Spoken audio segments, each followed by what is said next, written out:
교육을 사실은 저희가 저기 남쪽 제주도에서부터 저희 강원도 끝에까지 교육을 하고 있습니다. 근데 스마트팜에 대해서 딱 이거는 스마트팜이다, 이거는 아니다, 이렇게 얘기를 하기가 되게 어렵습니다. 제가 지난주에 제주도 토요일 날 내려갔다가 감귤 스마트팜 하고 있는 농장들을 봤습니다. 근데 거기는 그냥 비가림 시설밖에 없습니다. 그런데 재배를 엄청 잘하는 농가가 있고요. 한 농가는 방역기, 온갖 자동 제어 시스템 다 되어 있는데 농사가 엉망인 농장이 있고요. 강원도도 마찬가지입니다. 강원도 저희가 올해 철원, 행성 이쪽에도 저희가 교육하고 현장 컨설팅하고 이렇게 진행을 해봤는데 굉장히 시설들이 잘 되어 있는 데들이 있는가 반면 몇 개 없으면서도 생산성이 나는 농가들이 있는 걸 봤습니다. 그래서 저는 스마트팜을 뭐라고 얘기할까? 아직 계속 정립을 해 나가고 있습니다. 우선 선생님들께 지금 몇 가지만 좀 여쭤보겠습니다. 지금 현재 시설이라든지 농사를 지금 하고 계시는 분이 지금 몇 분이나 되실까요? 전체 거의 다시네요. 그죠? 여기 조합원들이시니까. 그러면 여기 시설, 지금 온실을 대부분 하고 계시는 거죠. 온실에 여기 이런 특용작물이나 관엽식물이나 이런 것들을 많이 하고 계시는 거죠. 예, 그렇게 좀 이해하면 될 것 같습니다. 그래서 제가 좀 여쭤보면서 좀 진행을 해 보려고 합니다. 지금 농사 지으면서 제일 어려우신 부분이 혹시 뭘까요? 제일 앞에 우리 선생님 계시기 때문에. 예? 천재지변. 예. 폭우, 홍수, 얼마 전에는 우박도 내렸었죠. 그죠? 요런 거. 또, 선생님은 혹시 또, 마이크가 뒤에 안 닿아가지고 앞에 분한테 제가 좀 편애를 하겠습니다. 일적인 관수가 어려워요. 관수. 네. 예. 식물마다의 물 주는 예. 식물마다의 그런 게 데이터가 필요할 것 같아요. 그렇구나. 예. 혹시 뒤쪽에 혹시 선생님 혹시 제일 지금 하시면서 어려운 부분이 어떤 부분이실까요? 노동력. 예. 한 부분 더 여쭤보겠습니다. 혹시 제일 어려우신 부분이 어떤 부분일까요? 어려운 부분이라고 온도 조절. 예. 그러니까 기온을 갖다가 겨울에 난방, 여름에는 온도 낮춘 거. 그런 게 좀 문제가 좀 많이 예상외로 많이 들어갔죠. 그죠. 예. 지금 주신 내용 중에 사실 거의 다가 스마트팜의 내용에 다 담고 있는 내용입니다. 자, 스마트팜 아까 말씀하신 대로 조합장님 말씀하신 대로 이 삶의 질을 개선을 해야 됩니다. 그러니까 아까 말씀드린 온도 낮추고 그 다음에 물 주는 거, 그 다음에 폭우, 홍수, 낙뢰는 스마트팜 한다고 해결되지는 않는데 어쨌든 그래서 이런 부분들이 있었을 때 이 부분들을 우리가 어떻게 하면 위험에서 조금은 좀 위험을 줄여갈 수 있을 것인가? 한번 위험이 닥쳤을 때 우리는 그걸 어떻게 해결할 것인가? 또 그때 우리가 맨날 들여다봐야 되는데 그걸 어떻게 하면 조금이라도 줄일 수 있을 것인가? 그래서 옛말에 이제 작물은 농부의 발자국 소리를 듣고 자란다는 말이 있지 않습니까? 그 발자국 소리를 요즘 이제 저는 제 생각은 바꾼 게 이 스마트팜의 센싱이라고 보여집니다. 발자국 소리가 발자국 소리만 있는 게 아니겠죠. 그죠? 다니면서 얘가 지금 물을 잘 먹고 있나? 얘가 지금 거름이 부족하지 않나? 얘가 지금 병이 걸렸나? 요거를 인간이 눈으로 보고 이렇게 온 색깔로 보고 느꼈던 거죠. 그 사람이 봤던 것들을 이제는 사람이 다 하는 부분들이 너무 번거로우니까 요거를 한번 기계의 힘으로 해보자. 그런데 옛날에는 기계의 힘으로 지금 여기도 천창을 열고 측창을 열고 그 다음에 차광막을 하고 이런 게 그냥 기계만 있을 뿐이죠. 근데 기계만 있는데 이 기계가 아무런 지능이 없다라고 하면 그냥 기계일 뿐입니다. 우리 몸도 만약에 우리가 몸이 있는데 온몸을 다 움직일 수 있지만은 이걸 판단할 수 있는 능력이 없다.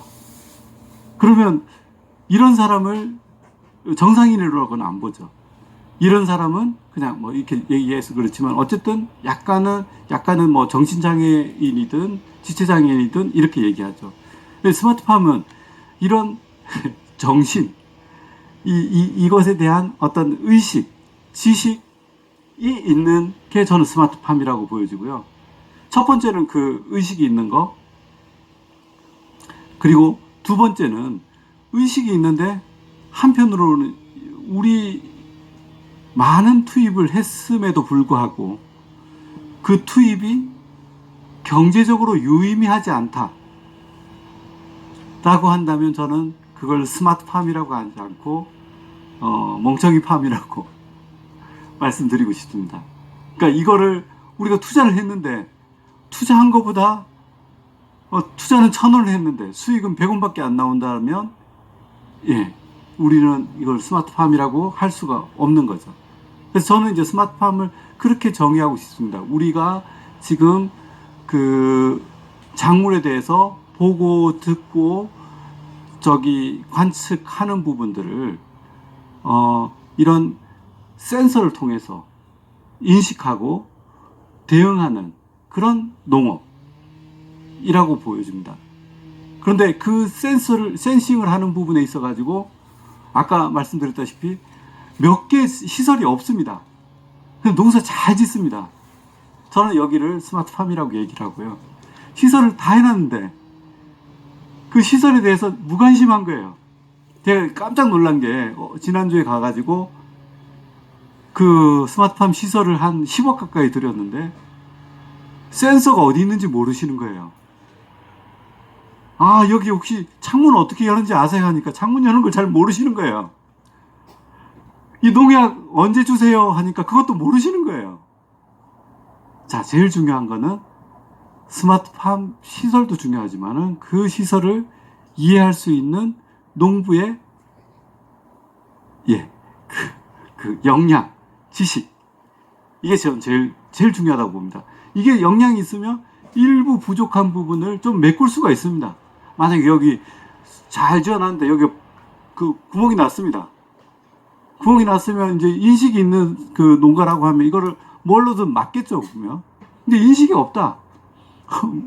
여기 뚫려져 놓으면 아까 온도 조절, 습도 조절, 뭐 온갖 피해 부분들을 해결할 수가 없겠죠.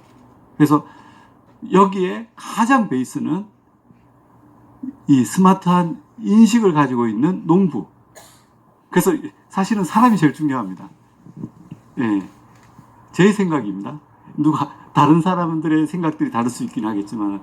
그래서 저희는 간단하게 저희 회사 소개를 하면 저희는 이제 이암허브라고 저희는 이제 지식 정보를 가지고 지식과 기술을 가지고 어떻게 하면 새로운 비즈니스나 또는 사람들을 더 편안하게 하거나 사회에 좀 좋은 일을 할 수 있는 이런 비즈니스를 만드는 회사고요. 지금 농업적으로 그 17년째 일을 하고 있습니다. 그래서 이런 좋은 기술이나 아이디어를 가지고 교육 컨설팅을 해가지고 만들어내진 산물을 마케팅하고 또 저희가 좋게 그 성장한 기업한테 투자를 하고 있는 이런 회사입니다. 그래서 이제 저희 교육 드릴 내용에 대해서 간단하게 아까 들어보셨겠지만 전반적으로 저희 교육은 이 좀 맥락을 가져가려고 좀 노력을 하고 있습니다. 뭐 일부는 좀 끊기더라도 그래도 스마트팜이 어떻게 시작해서 어떻게 정리가 되는구나 라는 맥락을 좀 가져가려고 했습니다. 그래서 오늘 이제 이따가 한번 요거를 드릴 텐데요. 한번 우리가 교육을 하면서 교육에 대한 목표를 세웠으면 좋겠습니다. 지금 바로 하면서 하기는 어려우니까 들으시면서 내가 요번 교육을 통해서 요런 부분들은 배워야 되겠구나. 아까 온도 관리하는 부분에 있어가지고 온도 관리, 내 작물에 맞는 온도 관리를 어떻게 하지? 그리고 아까 기상 이변에 대해서 대응하려면 어떻게 좀 대응해야 되지? 참 기상이형 대응하는 거 저 방법이 없습니다. 솔직히 말하면. 다만 그게 온다라는 걸 먼저 인식을 하고 미리 대응하는 거지. 그걸 어떻게 기상이변까지 우리가 어떻게 할 수는 없겠죠. 조금 좀 줄일 뿐이겠죠. 그리고 아까 노동력 부분, 이제 이런 부분들이 이제 우리가 지금 현재 문제 부분들을 어떻게 해결할 것인가 목표를 세워놓고 그 목표에서 하나씩 좀 짚어갔으면 좋겠습니다. 그러니까 목표가 없어 버리면 우리가 공부를 하는데 이게 집중이 안 되거든요. 그래서 자, 오늘은 이제 전체적인 스마트팜에 대한 그 이해를 좀 말씀을 드리고, 그 말씀을 듣고 나서 스마트팜 나는 내 현실에 어떤 부분들을 개선해야 되겠구나 라는 부분들을 정리 부탁드리고요. 그 다음에 그걸 다음에 목표 설정을 할 거고요. 그리고 좀 스마트팜에서는 여태까지 다루지 않은 영역 중에 하나가 그 농장의 면역력 관리. 자, 사람도 지금은 마스크 다 벗으셨지 않습니까? 작년만 해도 마스크 쓰고 난리 났고 마스크 안 쓰고 다닌다고 막 별일을 다 했었죠. 저는 사실은 그때도 마스크 안 쓰고 다녔거든요. 저는 농업 분야에 있으면서 좀 답답했습니다. 인간도 동물도 식물도 자기 면역력을 가지지 않으면 어떤 약도 어떤 백신도 이겨낼 수가 없거든요. 자, 작물도 마찬가지로 병해가 안 생기게 하는 게 제일 좋겠지만은 만약에 병해가 생기는 환경이라면 면역을 갖추고 이겨낼 수 있도록 하는 게 제일 중요하다고 보여집니다. 그래서 저는 이 첫 번째 이제 제가 강의를 하고 나서 면역 관리를 어떻게 할 것인가, 식물이 어떻게 하면 좀 병해에 이겨낼 수 있도록 할 것인가, 이 부분들을 좀 앞부분에 다뤘습니다. 사실 뒷부분에 다뤄도 되는데, 그 다음에 이제 다음 주에 할 거는 이제 스마트팜에 대한 구조를 오늘 말씀을 드리고 나서, 자, 스마트팜에 있어 가지고 우리가 손발 여러 가지 도구가 있듯이 우리가 온도, 습도, CO2, 광, 그 다음에 양분을 관리할 수 있는 이러한 것들을 관리할 수 있는 손발들이 뭐가 있나, 이 손발을 우리는 어떻게 설치하고 운영해야 되나, 이런 부분에 대해서 우리가 의식만 있으면 안 되지 않습니까? 우리가 손발이 있어야지 움직이니까 오늘은 전반적인 스마트팜이 어떻게 구성이 되어 있구나, 모양이 어떻고 색깔이 어떻고, 요거를 이해를 하는 것을 바탕으로 둘째 날은 손발을 좀 배우려고 합니다. 손발이 그런 놈들이 있구나. 여기 이따가 이제 스마트팜 보시면 그 손발이 어디에 있는지 아실 겁니다. 그 손발을 이해하고 난 다음에 그 손발은 어디서 어떻게 역할을 하는지 보자.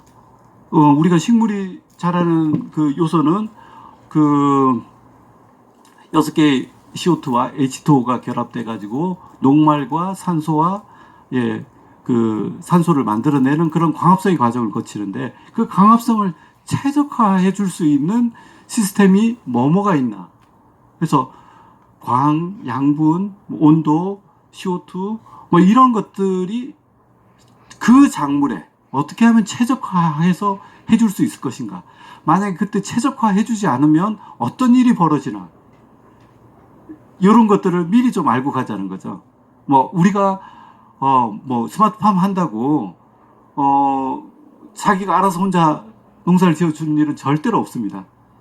우리가 저보다 훨씬 그 선배님이시고 하기 때문에 아드님을 키우신다든지 한다고 이렇게 가정교사 잘 키우고 어떻게 훌륭한 사람을 둔다고 좋은 아이들로 성장하지 않지 않습니까? 어떨 때는 애들한테 스트레스도 줘야 되고, 어떨 때는 따뜻하게도 해줘야 되고, 이런 스트레스와 또 이런 양분을 같이 주는 이런 법에 대해서 우리는 그동안에 우리가 직접 눈으로 보고 직접 그 시비를 해주고 온도를 높이고 했다라고 하면, 요거를 이런 시스템을 통해서 해보는 거, 요거까지 이제 실제로 해보고, 그 다음에 제일 중요한 거는 우리가 하는 일들에 있어 가지고 우리가 매일 일기를 쓰지 않습니까?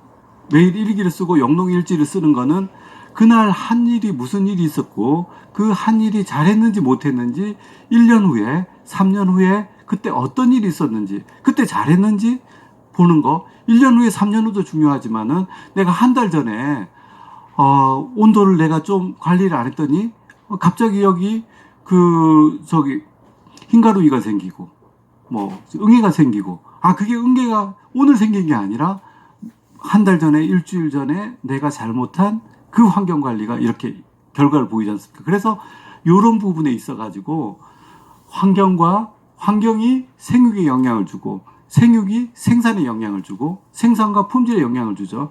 이러한 부분들에 대해서 데이터를 어떻게 본다? 사실은 스마트팜의 제일 중요한 요소 중에 하나는 이걸 보는 겁니다.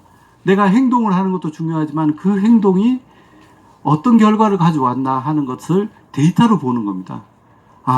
그럼 데이터로 안 보고 그 훌륭한 농부들은 눈으로도 쓱 가능해지거든요.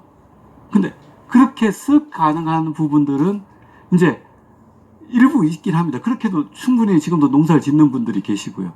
그런데 이제 이게 조금만 넓게 하거나 또 여러분들의 자녀분들한테 이거를 전수를 하거나 할 때는 이게 하나하나 끌고 다니면서 해야 되는데 이 전수하기 쉽지 않거든요.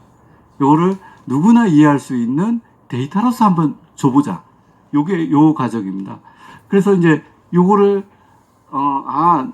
스마트팜의 장치가 뭐가 있고 그것에 대한 관리를 어떻게 하고 그걸 내가 관리를 잘했는지 못했는지 한번 봐보자. 요런 과정.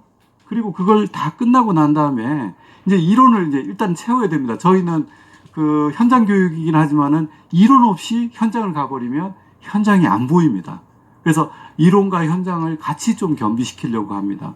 그래서 스마트팜이 그렇게 구성이 돼가지고 이렇게 운영이 되는구나. 저기에서 지금 온도 관리를 왜 지금 이 시간에 이렇게 그 습도 관리를 잘못하고 있지? 뭐 이런 것도 현장에 가서 물어볼 수도 있어야 됩니다. 그래서 해야 되는데 저희가 이제 조금 생각하는 부분들은 이 도시다 보니까 이런 뭐 토마토, 딸기, 파프리카 이렇게 큰 작물들 또 이렇게 농가들하고 부딪히는 작물들하고 하게 되면 조금 도시에서는 실행하기가 어렵습니다. 면적도 작고 수익률도 낮고 그래서 조금 특용 작물 좀 그 일반 농가에서 하지 않는 작물 쪽으로 좀 집중을 했으면 해서 이렇게 잡았는데요. 하나는 제가 그 좀 일반적으로 하지만은 스마트팜이 요렇게 해서 이게 손발 뭐 귀, 코 그냥 조금 좀 잘 구성이 돼가지고 돌아가는 농장을 한 번은 보여드리려고 합니다. 스마트팜이 이렇게 해서 여기도 잘 돼 있지만은 다른 데들도 이렇게 해서 그 노동력도 줄이고 환경 관리도 이렇게 하고 여러 가지 재해도 이렇게 예방을 하면서 가는 농장이 있구나. 여기는 3,000평 거의 한 3,000평 농가인데 그 종업원 한 그 평상시엔 2명 두고 주인 1명이서 관리합니다. 그런 농가. 그리고 여기 두 번째는 센텔라 병풀 농원이라고 병풀 하는 곳입니다. 병풀 들어보셨죠? 그 마데카솔 그 우리나라가 지금 병풀 수입을 한 99%를 해외에서 수입하고 있습니다. 1%를 국내 생산하고 있는데 이게 화장품하고 의약품 쪽에 엄청 들어가거든요. 이런 부분들을 조금 수익화 시킬 수 있는 부분들을 좀 보시라. 근데 여기를 가보시면 저게 무슨 스마트팜일까? 이런 느낌이 들 겁니다. 별로 환경 관리 안 하시거든요. 그러면서 좀 저는 한편으로는 또 그런 생각도 합니다. 좀 관리가 쉬우면서 생산성도 좋으면서 수익이 좋은 거 너무 욕심인지 모르겠지만은 그런 걸 좀 찾아가 보려고 보여드리고요. 이거 이제 뭐냐 하면은 이거를 이제 새싹 채소라든지 이런 재배하는 기법하고 유사합니다. 그래서 도시에서 서울에서 할 수 있는 것들 요거 중심으로 좀 뽑아봤고요. 그 다음에 이거는 조금 한번 상의를 해봐야 될 것 같은데 광양에 있습니다. 광양에 하루 종일 갔다가 한 4시간 정도 듣고 또 하루 종일 올라와야 됩니다. 저녁에 좀 늦게 올라와야 됩니다. 근데 이분은 새싹쌈을 한 10여 년 하셨고 원래 이제 포스코 다니다가 광양에 포스코가 있지 않습니까? 거기서 제대하시고 이제 하신 분인데 이제 이것도 마찬가지로 좀 좁은 면적에서 고소득을 높일 수 있는 품목 그리고 기술력이 좀 완성이 된 이런 작목 이렇게 잡았는데요. 뭐 만약에 조금 어려우시다 하면 제가 다른 데로 바꿀 수도 있습니다. 근데 예?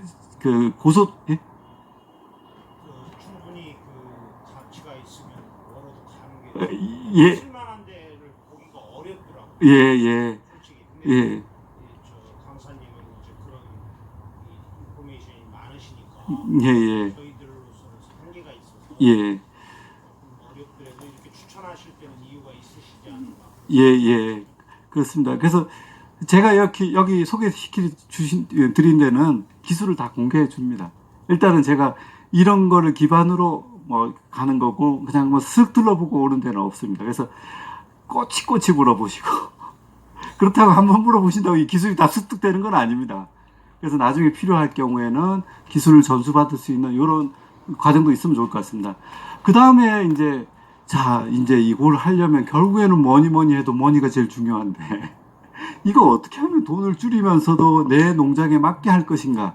요런 설계를 하셔야 됩니다. 남들이 아까 제가 아까 그 2,000평짜리에 한 30억 들은 이런 농장도 있고, 저기 400평에 한 돈 1,000만 원 드는 데도 있고, 그렇습니다. 근데, 내가 지금 할 수 있는 부분이 어디까지인가? 내 경제적인 여건도 있고, 또한 내가 지금 관리할 수 있는 부분까지만 한번 해보자. 이런 구조를 짜가지고 그 필요로 하는 시설들을 어떻게 견적을 낼 것인가 하는 부분들을 좀 그려봤으면 좋겠고요. 그 다음에 이제 또 하나는 여기 이제 시설이 좀, 그러니까 면적이 제가 얼마나 넓은지는 모르겠지만 대략 한 1,000평 이하 정도로 알고 있습니다. 그러면 거기에서 재배를 하려면 할 수만 있으면 이런 그 채반을 다층으로 쌓아가지고 할 수 있는 LED 방식이라든지 이런 것도 한번 고려해 볼 만하다 생각입니다. 그래서 요거를 그 비용을 좀 줄이면서도 내가 직접 만드는 그 스마트팜, 요것도 한번 그 제안을 좀 드려보려고 합니다. 그래서, 이게 이제 이거 두 개를 왜 말씀을 드리냐면은, 하나는 그냥, 스마트팜에 이제 그냥 우리가 요런 시설처럼 만든다면 얼마 정도 들고 어떤 비용이 들고 요걸 먼저 이해를 하시고, 그거를 저렇게 다 들여가지고는 힘들겠다. 요거를 어떻게 하면 좀 컴팩트하게 줄여가지고 내가 필요한 내용만 할 것인가 하는 것을 DIY 방식으로 좀 그려보려고 합니다. 그리고 지금 판매는 저보다 훨씬 선배님이고 선생님들이라는 생각이고요. 다만 요런 이제 좀 특수 작물, 이렇게 많이 알려지지 않은 작물을 어떻게 온라인으로 유통하고 마케팅을 할 것인가, 이런 전략 부분에 대해서 같이 나눠봤으면 합니다. 그리고 마지막 날에는 요거에 대해서 진행한 내용들에 대해서 한 번씩 조금씩 계획을 생각을 해보시고, 이 목표한 것을 오늘 이제 목표한 것을 써내 보시고, 끝날 때 목표한 것에 대해서 내가 앞으로 이렇게 실행하면 좋겠네 하는 것을 한번 발표하고 서로 공유하는 시간을 좀 가졌으면 좋겠습니다. 예. 이렇게 하면 뭐가 좀 남겠죠? 예, 이렇게 한번 가져가 보려고 합니다. 예. 그래서 아까 왜 스마트팜이 필요한지는 충분히 말씀 주셨습니다. 이런 외부의 지금 환경 대응, 온도, 습도, 광, 그 다음에 홍수, 이런 부분들. 이제 이런 부분으로부터 조금은 우리가 좀 벗어나야 될 때입니다. 근데 그걸 벗어나지 않고서는 우리가 농업이 성장할 수가 없습니다. 근데 이런 농업의 성장은 잘 아시겠지만은 독일에서 질소비료 생산하면서 세상이 뒤집어졌지 않습니까? 예. 이 인구가 우리가 질소비료가 만들어지기 전까지는 10억 언더였는데, 질소비료 만들어지고 나서 인구가 60억이 넘게 지금 됐지 않습니까? 이것처럼 이제 스마트팜은 그 정도의 변혁은 아니겠지만은 여태까지 힘들고 그냥 똑같은 반복적인 악성 노동을 어떻게 하면 피해볼까? 그게 첫 번째고, 한편으로는 이런 환상을 가지신 분들도 있더라고요. 여기 계신 분들은 아니고, 청년들한테 물어보면 스마트팜에서 키운 작물이 좀 더 고가에 팔리지 않나요? 이런 말씀을 좀 묻더라고요. 스마트팜에서 키웠다고 좀 고가에 팔릴까요? 절대 아니죠. 스마트팜 상추나 일반 상추나 똑같은 가격에 팔립니다. 예? 예. 친환경이라고 하는데, 친환경 이제 말 그대로 친환경 친환경으로 가려고 하면 조금 의미가 있습니다. 친환경으로 가려면 친환경 농약, 친환경 비료를 써야 되겠죠. 그죠? 그리고 가능한 한 얘네들이 병에 걸리지 않는 환경으로 키워줘야 되겠죠. 병해가 생기면 농약, 아무리 친환경 농약 비료 쓴다고 해도 안 생기지 않고 생기고 또 너무 많이 치면 이게 우리가 수제에 맞지 않지 않습니까? 결국에는 아까 말씀하신 대로 너무 좋은 말씀해 주셨습니다. 친환경으로 가야 되기 때문에 환경관리가 잘해야 되는 겁니다. 그래서 자, 여기 스마트팜의 절반은 환경관리입니다. 예. 예. 예.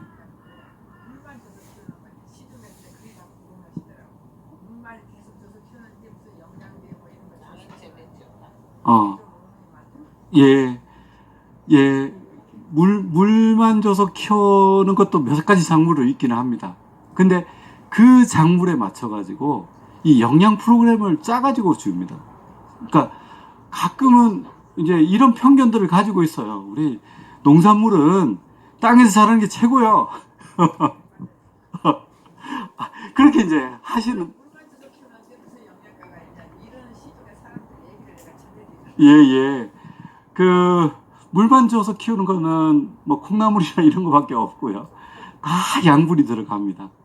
양분을 정말로 딱 필요로 하는 만큼. 그게 자연에서 주는 것보다 좋아?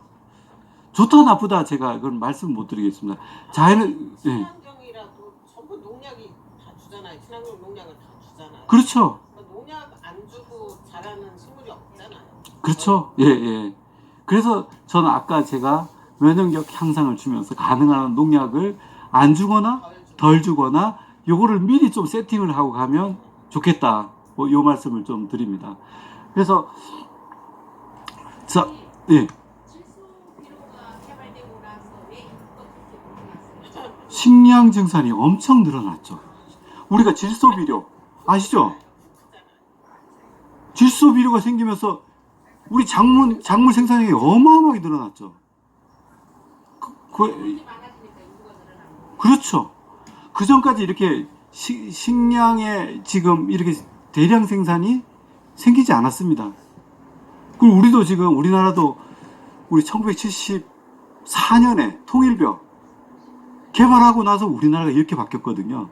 그래서 지금 제가 이쪽에 있어서 그렇게 말씀을 드리는 게 아니라 우리나라 최고의 발명은 통일벼입니다. 통일벼가 있어가지고 배가 부르니까 뭐 저기 반도체든 중공업든 뭐든 할 수가 있었지. 배가 고파서 아무것도 못했거든요. 저는 뭐 그냥 저 혼자 생각에는 이게 국내 최고의 발명입니다. 이게 진짜 엄청난 혁신을 줬고요. 네. 그래서 이 스마트팜은 그 정도 혁신은 저는 솔직히 아니라고 봅니다. 그 정도 혁신은 아니고, 만약에 우리가 100점을 맞기 위해서 공부를 했는데 한 통일벼는 한 80점 정도까지 맞은 거라고 보여지고요. 그 다음에 그린하우스, 뭐 기계화 요까지가 한 90점까지 높인 거라고 보여지고요. 이 스마트팜은 90점에서 95점까지 높이려고 지금 막 엄청 애를 쓰는 거라고 저는 생각이 들거든요. 그럼 그 스마트팜 교육이 AI가 거의 접목되는 겁니까? 그러니까 AI를 꼭 여러 가지로 볼 수가 있습니다. AI를 우리가 넣을 수도 있고요. 우리가 딱 봐가지고 내 느낌에 제가 뒤에도 이제 솔직히 조금 말씀드릴 건데, 낮에 지금 광합성이 세고 온도가 올라가니까 얘는 지금 습도가 약하겠구나. 얘가 지금 습을 한참 먹어야 될 때구나 라는 것을 우린 데이터로 볼 수가 있습니다. 그리고 우리 온실 관리에서 보시면 이제 온실 관리할 때 온실의 제일 지금 문제는 그 결로가 생겨서, 결로가 이제 우리 온실 이 바깥에 벽에 붙는 온실 결로는 나름대로 괜찮습니다. 그런데 이 결로가 잎이나 열매에 맺어버리면 얘가 숨을 못 쉬거든요. 숨을 못 쉬면 얘는 광합성을 못 합니다. 그러면 결로가 언제 생기지? 자, 예? 밤에도 생기고, 한낮에도 생기고, 아침에도 생깁니다. 네? 햇빛이 없을 때 결로가 생기는 거예요. 예. 근데 이제 그거를 이제 우리가 이론을 알면 재밌습니다. 통밥으로 봤을 때 바깥 온도하고 안의 온도가 4도 이상 차이가 나면 결로가 생긴다. 통밥입니다. 정확하게 4도는 아닙니다. 조금씩 차이가 있습니다. 그런데 지금 이 공기 중에 우리 공기는 질소와 산소와 수증기와 미량 CO2와 이런 것들 머금고 있지 않습니까? 이 중에 이 공기 안에 1세제곱미터 안에 우리 공기가 얼만큼 그 수증기가 얼마나 차 있지? 이 수증기가 얼마나 차 있는지에 따라서 식물이 광합성을 할 수 있느냐 없느냐가 결정이 나거든요. 뒤에 이제 다시 말씀을 드리겠지만 이런 것들을 우리가 AI로 하기 전에 AI는 그다지 똑똑하지 않습니다. 인간이 입력해주지 않은 데이터를 가지고 지가 판단하는 일은 절대로 없습니다. 인간이 입력해준 거를 조금 좀 쉽게 빨리 뽑아내주는 거죠. 인간이 이해하지 못하는 것을 AI가 절대로 이해하지 못합니다. 그래서 인간이 먼저 이해한 것을 이렇게 보시면 될까요? 그냥 내가 그 요리를 하려고 식재료를 잘 만들어 줬는데 그 레시피가 있다라고 하면 그것을 레시피를 가진 요리사가 잘 만들 수 있도록 하는 게 그 AI라고 볼 수가 있습니다. 그러니까 AI는 그냥 우리가 스마트 농업을 하기 위한 그 수단이지. 근데 더 중요한 거는 그냥 그걸 딱 우리 선생님들이 바로 이해를 하시면 이렇게 얘기하기 그렇지만 AI가 필요 없습니다.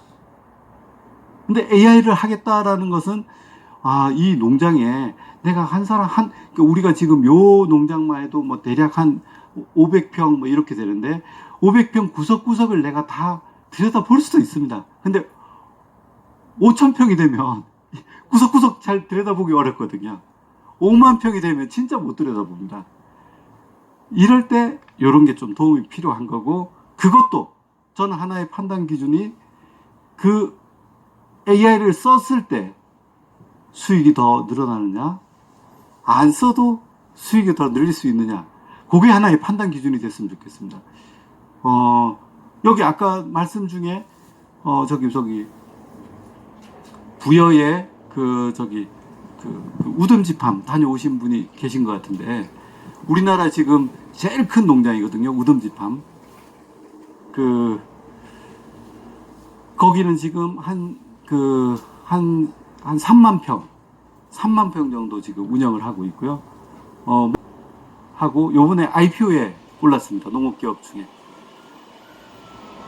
근데 여기 AI를 쓰지 않습니다. 왜 안 쓰느냐? 사람이 보는 게 더 낫다. 그게 정답이라는 건 아니고요. 이게 어느 정도 시스템으로 완벽하게 됐을 때 AI를 안 써도 된다. 근데 AI를 쓰다 보니까 AI가 정확한 것 같은데 이게 그 3만 평의 구석구석을 다 들여다보지는 못하는구나. 그래서 사람이 더 낫다. 이런 판단하에서 그걸 그 데이터만 쌓지 AI로 돌리지는 않습니다. 그냥 하나의 수단이라고 보시면 될 것 같습니다. 자, 그래서 아까 말씀하신 대로 환경 관리를 잘 해야 되는 거고, 환경 관리를 잘 한다는 거는 두 가지입니다. 하나는 식물한테, 첫 번째로 중요한 거는 식물한테 좋게 관리하는 거. 시간이 멈춘 것 같아가지고. 하나는 제가 가끔 시간을 오버하는 경우들이 많습니다. 그래서 제가 자, 하나는 식물한테 좋게 관리하는 거. 식물이 원하는 온도, 습도, 광, CO2 양분을 잘 주는 거. 두 번째는 인간한테 좋게 해야 됩니다. 인간한테 좋게 하려면 어떻게 해야 되죠? 돈이 덜 들어야 되고 돈이 돼야 됩니다. 그래서 식물한테 첫 번째 좋아야 되고 인간한테 좋아야 됩니다. 그러니까 이걸 한참 하는데 취미로 할 거 아니라면 이게 돈은 돈대로 들어가는데 얻는 게 없다. 그러면 계속 하지 못하죠. 그렇습니다. 그래서 이제 제가 이게 적절한 그림은 아닌데, 스마트팜을 통해서 우리는 어떻게 이득을 얻어갈 것인가라는 프로세스를 조금 어렵게 썼는데요. 이렇습니다.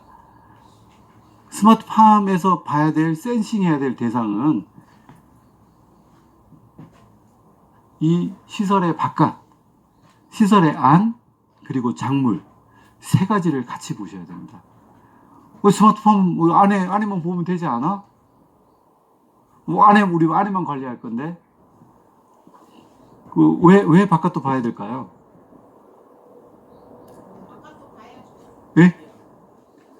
바깥도 중요하잖아요. 바깥에 그 환경이 어떠느냐에 따라서 안에 환경도 바뀌니까. 그렇죠. 그거에 따라서 우리가 보일러를 떼야 되느냐 말아야 되느냐, 그죠? 아까 온도하고 아까 4도가 있는 기울어가 생기게 되는데 보통 네. 우리가 할 때는 보통 한 30도씩 생겨요. 예? 30도? 예. 30도 차이면 결로가 생긴다? 한 30도를 해도 우리는 결로가 안 생기게 해야지. 아, 그렇죠. 왜냐면 영하 15도에 예. 안에는 보통 15도 나가거든요. 예. 30도 차이잖아요. 예, 그쵸. 그래, 우리는 평상식을 입기 때문에 그게 결로가 생기나. 그렇죠. 그러니까 반드시 바깥을 알아야 되겠죠. 그리고 두 번째로, 안도 알아야 되겠지만은, 작물도 알아야 되겠죠. 예. 이제, 이런 경우가 있습니다. 예. 지금, 그러니까 여기 온도하고, 요 작물의 이파리 온도가 같을 수도 있고, 아닐 수도 있겠죠. 그죠? 근데 우리가 중요한 거는, 요 이파리가 지금 호흡을 하느냐. 이게 중요한 거죠. 그죠? 근데 이제, 우리가 때로는 여기 안의 온도만 생각하고 이 작물 온도를 생각을 하지 않으면 한참 데폈는데 나는 너한테 잘해준다고 했는데 얘는 못 느끼는 겁니다.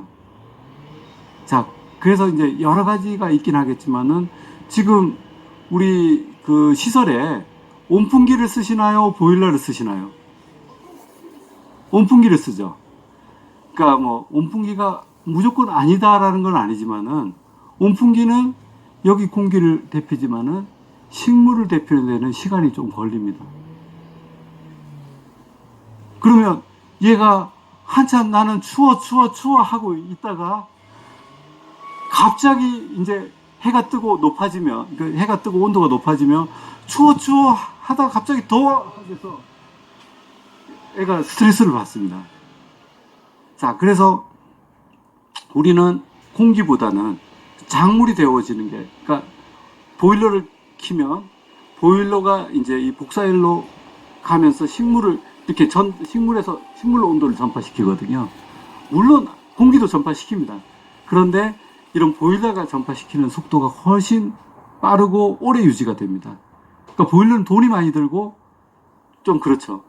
근데 장기적으로 식물에 봤을 때는 보일러가 좋다는 거죠. 그럼 보일러만 할 거냐? 그 두 가지를 다 그래 갔습니다. 그 보일러, 바닥 보일러 말고요. 저기, 예, 온수, 라지에이터 비슷하게 온수를 이렇게 돌리는, 그 보일러도 그 보일러 맞습니다. 그것도 보일러 맞고요. 예. 그래서 이런 부분에 있어서 이 세 가지를 우리는 다 봐야 됩니다. 제가 온도만 얘기하는 게 아니고, 다 같이 관계가 됩니다. 자, 그러면서 이렇게 복잡한 얘기들을 되게 많이 해놨습니다. 빅데이터, 자동 제어 이렇게 얘기했는데, 쉽게 말해서 여기는 어떤 정보를 볼 것이냐? 야, 그때 네가 아침에 그 아침 온도 한 8도에서 낮 온도는 30도까지 올랐고 저녁 온도는 15도까지 떨어졌어. 이 사이에 식물의 상태는 지금 어땠는지. 자, 식물이 가장 좋은 상태는 어떤 상태일까요? 하루 종일 온도가 올라가지고 내려가고 할 때. 예? 식물에 따라서 다 다른데, 그냥 일반적으로. 온도 편차가 크면 좋을까요? 작으면 좋을까요?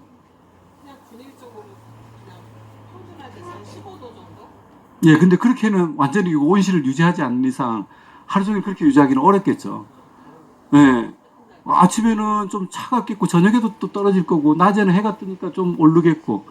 자, 그러면 이때 작물이 그냥 스트레스 안 받고 그냥 기본적으로 잘 자랄 수 있는 온도 편차는 어느 정도 될까요? 8% 20%. 네.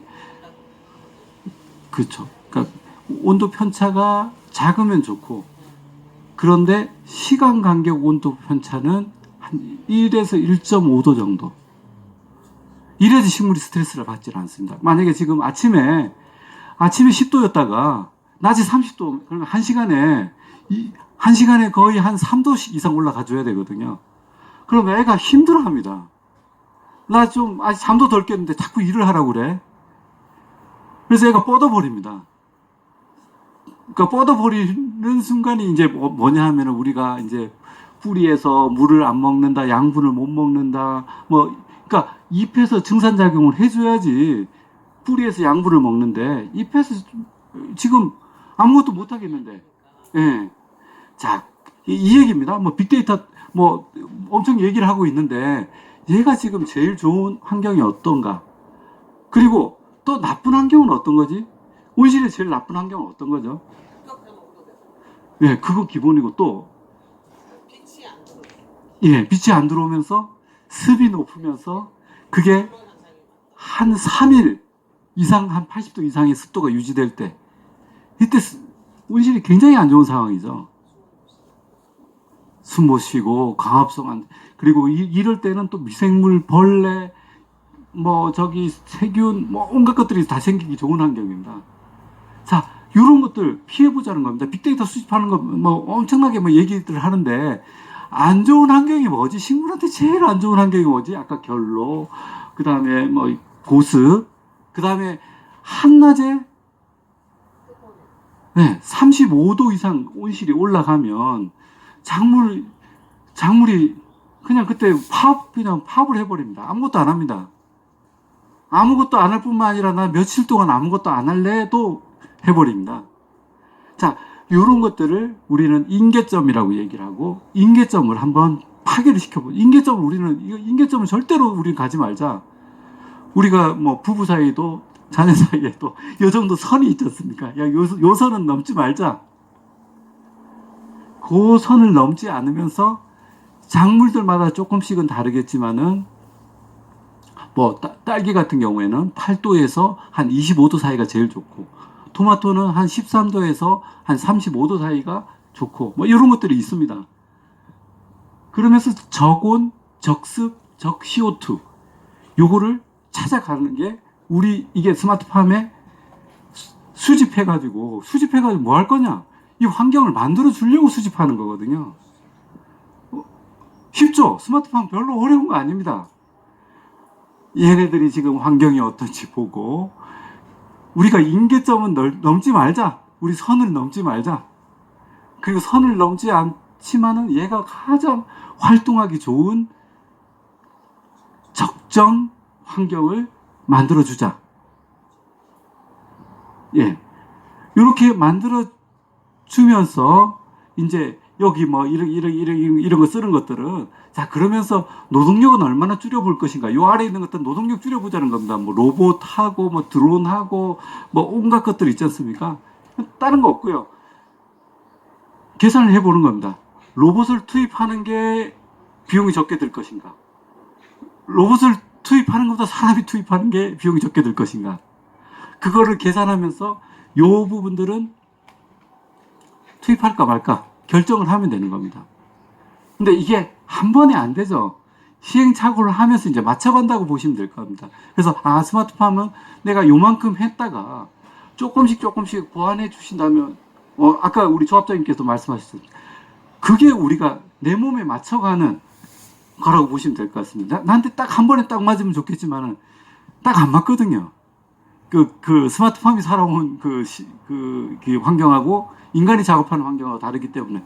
그래서 결국에는 우리가 하고자 하는 건 요겁니다. 우리가 뭐니 해도 생산성 높이고, 비용 줄이고, 품질 높이고, 제때 출하해가지고 고가 받고. 예, 똑같습니다. 이 스마트 농업이라고 이 뒤에 결과가 크게 다르냐? 아닌데, 요거를 어떻게 하면 적정한 환경으로 만들어 줄 것이냐. 요게 우리의 스마트팜의 핵심 기술이라고 보면 될 것 같습니다. 어떻게 좀 이해가 됐을까요? 예, 예. 제가 이렇게 생각하는데 또 다르게 생각하시는 분들도 있고요. 여러분들의 얘기를 들으면서 정립해 나가셨으면 좋겠습니다. 그래서 같은 얘기들입니다. 그래서 결국에는 비용을 아까 이렇습니다. 자, 비용 절감이 목표에서는 안 된다고 봅니다. 결국에는 우리는 생산성을 높이고 품질을 높여가지고 여기 농산물의 어떤 가치를 높이고 판매가를 높이는 게 최종 목적이지 않습니까? 그죠? 아닌가요? 비용을 무조건 낮춰야 되나요? 예, 예. 예. 우리가 그거 먹는 거 섭취 가능한 지금 예. 그 스마트팜으로 하자는 거잖아요. 예, 예.